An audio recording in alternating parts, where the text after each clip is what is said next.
네, 안녕하세요. 이번에는 제 유튜브 채널에 그 댓글에 그 이제 마야를 쓰다가 맥스로 넘어오셔서 TCP 특유의 이제 꿀렁거림을 어떻게 제어를 해야 되는지 여쭤보신 분이 계셔가지고 그거에 대해서 좀 간략하게 영상을 좀 찍어보려고 합니다.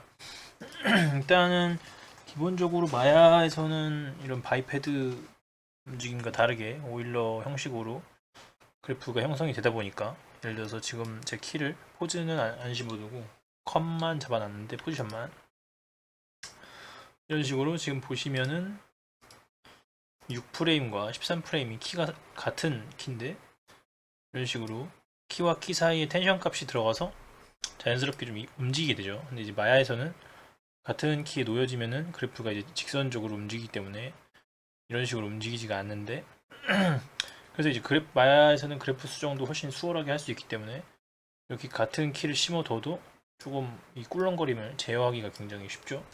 지금 맥스는 이제 이게 좀 마야에서 넘으신 분들이 좀 힘들어 하시는 부분 중 하나인데 뭐 이제 각자 뭐 능력자분들은 각자 본인만의 방식이 있을 것입니다. 뭐 워크벤치에서 뭐 수정을 하던 저는 워크벤치를 잘 안 써서 기능을 잘 모릅니다만 워크벤치를 쓰는 게 더 좋겠죠. 저는 이제 안 쓰다 버릇해서 이제 안 쓰게 잘 안 쓰게 됐는데 뭐 쓰는 방법을 좀 공부를 해서 쓰시는 게 좋을 것 같고 그리고 여기 뭐 TCB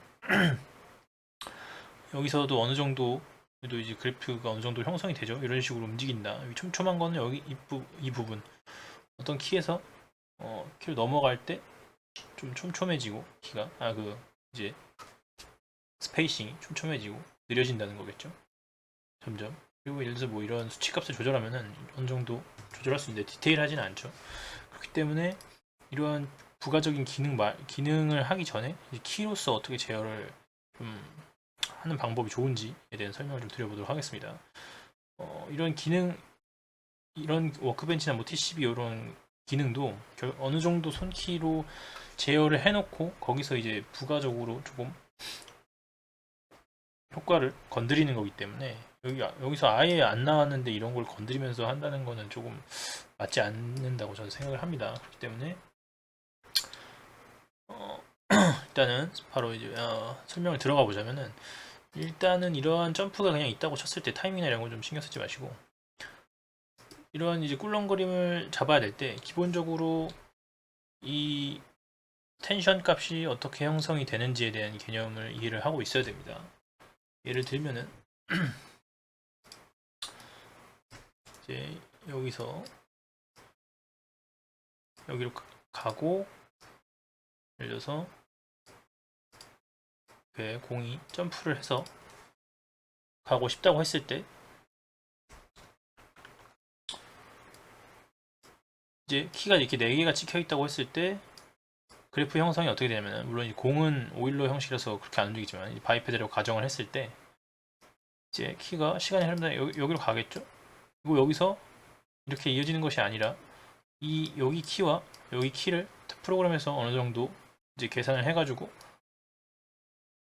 이런 식으로 여기가 이제 텐션 값이겠죠. 여기도 이제 키와 키 사이에 다 텐션 값인데 그래서 제가 말씀드리고 싶은 거는 텐션 값이 형성되는 것은 키가 여기서 뭐 이렇게 텐션 값이 형성됐다고 이 두 개만 계속 바꿔서는 여기를 완벽하게 제어할 수가 없습니다. 무슨 말이냐면은 여기와 여기에 텐션 값을 제어를 하고 싶으면은 그 전과 그 다음 키, 이 네 개, 그리고 또 나아가서 계속 또 키가 연관이 흐르기 때문에 전반적인 흐름을 어느 정도 파악을 해야지 제어할 수 있다는 거죠. 근데 이제 단편적으로 보면은 최소한 4개 정도의 키는 흐름을 파악하고 있어야 내가 원하는 부분의 텐션을 컨트롤을 할 수가 있습니다. 좀 설명이 어려웠는데 이제 여기서 좀 보여드리자면은 여기는 아까 말씀드렸듯이 키가 동일하죠. 여기 6프레임과 13프레임이 근데 재생을 해보면은 이런 식으로 추가적으로 내려갔다가 올라가게 됩니다. 이거를 좀 앞뒤를 줘가지고 구별을 좀 해보자면은 6프레임을 살짝 뒤로 보내고 13프레임이 이제 높이 값은 똑같죠. Z축 값은 그러면은 보시면은 여기 18프레임을 좀 낮춰보겠습니다. 하나 화면에 좀 들어오게 이렇게 해보면은 이제 보시면은 아까 말씀드렸듯이 이제 저는 여기에 텐션 값을 컨트롤 하고 싶은데 여기와 이제 진행 방향이 여기서 여기를 들렸다가 이제 이쪽으로 여기로 가고 싶은 거죠. 때문에 여기서 이런 식으로 직선적인 움직임을 가져가는 것이 아니라 키에서 키가 진행되는 이제 내가 원하는 이 텐션 커브가 형성이 되게 됩니다. 그래서 이거를 예를 들어서 컨트롤 하고 싶으면은 당연히 요 비슷하게 움직이는 부분의 키를 어느 정도 차이를 줘야겠죠. 예를 들어서 이렇게 힘을 줘서 쭉 내려가고 싶은 포즈 요거를 원하는데 나는 예를 들어서 키를 이제 또 여기에 줘버리면은 텐션이 또 키가 추가됐기 때문에 또 텐션 값이 또 추가가 여기서 또 여기와 키와 여기 키 그리고 여기 키 그리고 여기 키 영향을 받아가지고 또 텐션 값이 형성이 됩니다. 그래서 제가 하고 싶은 말은 뭐냐면은 내가 이제 이 흐름에서 여기가 최하값이죠. 키가 없는 부분 여기 최하값이죠.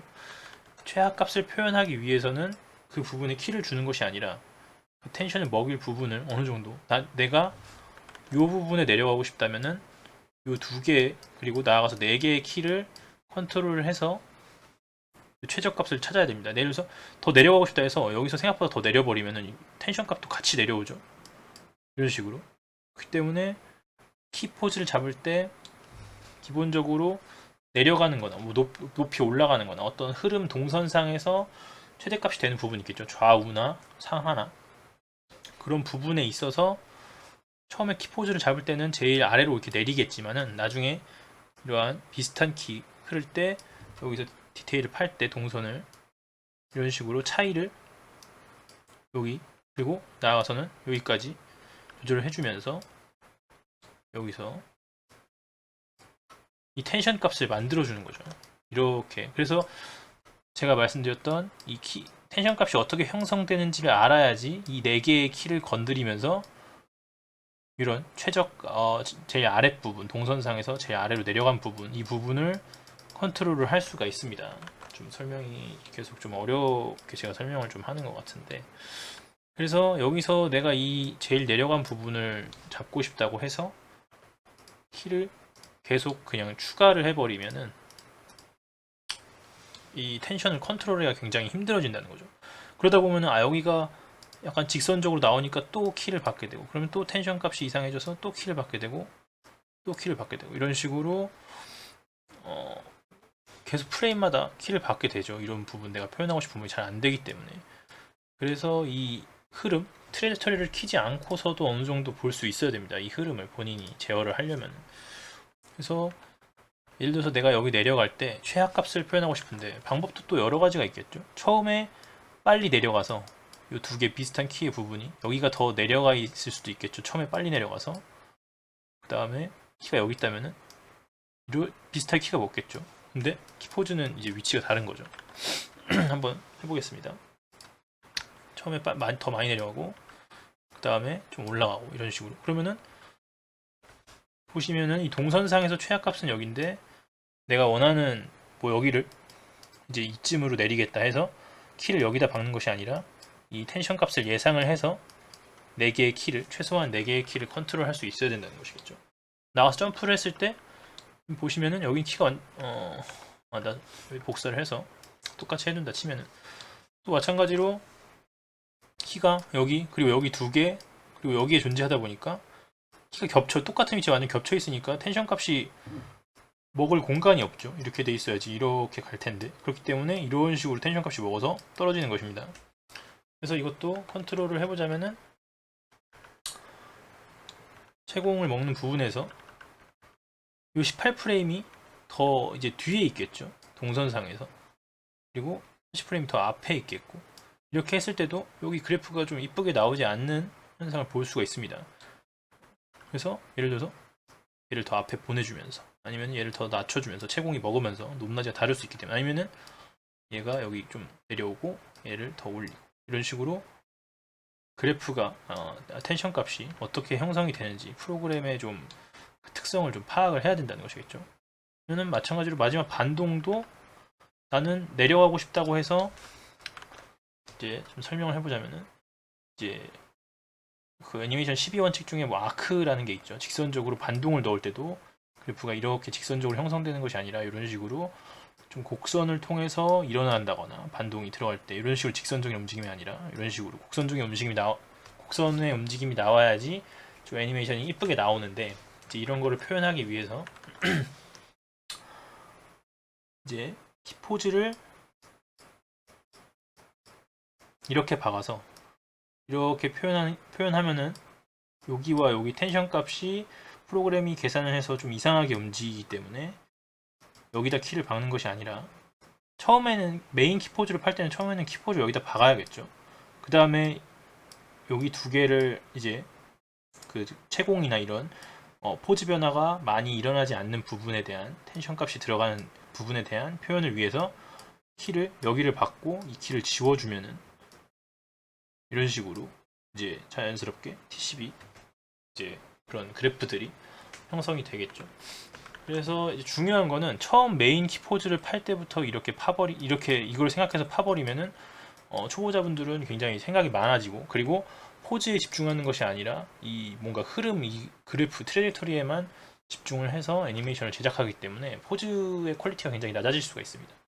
그렇기 때문에 첫 번째로 생각해야 될 것은 포즈의 퀄리티. 이런 동선의 생각은 제가 저번 영상에 말했듯이 어떤 애니메이션을 만들 때, 설계를 할 때 이 동선에 대한 그 설계도 가져가야겠죠. 그리고 어디서 많이 움직일 것인지 스페이싱에 대한 그러한 생각도 해놔야 될 것이고, 어쨌든 중요한 것은 포즈의 퀄리티가 우선이고, 두 번째로 이러한 전체적인 애니메이션의 흐름이나 이런 거를 설계할 때 생각은 이렇게 하되 키는 동일하게 받고, 그 다음에 어느 정도 메인 키포즈의 퀄리티가 나왔다고 할 때 이제 조금 더 키포즈의 퀄리티를 올리기 위해서 이런 식으로 키를 조금의 차이를 만들어주는 게 조금 편하겠죠. 때문에 좀 제가 궁금하신 부분에 대해서 정확하게 답변을 했는지 모르겠지만은 이런 텐션이 어떻게 형성되는지, 이 프로그램에서 어떻게 계산을 하는지, 이건 좌우도 똑같겠죠. 뭐 어디로 움직이든 단순히 내가 여기서 요 텐션을 만지고 싶다고 요 두 개의 키만 계속 바꿔서는 컨트롤이 쉽지 않다. 그렇기 때문에 그 전후 과정의 흐름을 파악을 해서 이렇게 만들어줘야 된다는 것이고, 처음부터 이거를 생각해서 만드는 것이 아니라 이제 키포즈를 잘 잡은 다음에 이렇게 나오는 부분을 조금 잡아주면 되겠죠. 채공을. 그리고 키포즈가 처음에는 한마디로 처음에는 이렇게 만들고 는 뭐 이렇게 되겠죠. 키포즈가. 그 다음에 이거를 잡아주기 위해서 포즈를 이렇게 찍어주고 여기 키포즈를 지워주면은 이렇게 형성이 된다는 것입니다. 그래서 이런 부분을 생각을 하시고 텐션을 좀 잡는 연습을 하시면은 조금 수월하지 않을까. 저는 이제 이런 생각을 갖고 하기 때문에 좀 도움이 됐으면 좋겠다는 생각에 영상을 마치도록 하겠습니다. 감사합니다.